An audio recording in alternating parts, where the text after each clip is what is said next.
ஆண்டாள் 21ஆம் பாசுரத்தில் காண்பித்துக் கொடுக்கும் அறிவுரையானது ஆற்றாது அடிபணியவும் என்பது. எம்பெருமான் சன்னிதானத்துக்கு செல்லும் பொழுது எந்த மாதிரி மனப்பான்மை இருக்க வேண்டும்?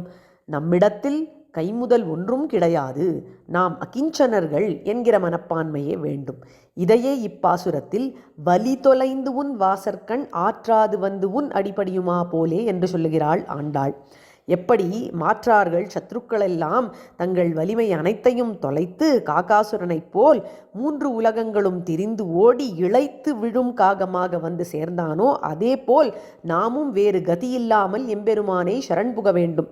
இதுவரை பெண்களெல்லாம் நப்பின்னையும் கண்ணனையும் எழுப்ப முயற்சித்தார்கள். ஆனால் முயற்சி பலிக்கவில்லை. நப்பின்னை கூட வந்து இந்த மாதிரி ஆக்கிஞ்சன்யத்துடன் எழுப்பினாலே காரியம் நடக்கும் என்று காண்பித்துக் கொடுத்த பாசுரம் இது. இப்பாசுரத்துக்கு அப்புறம்தான் எம்பெருமான் இவர்களுக்கு இறங்கி வந்தான் என்பதே கருத்து.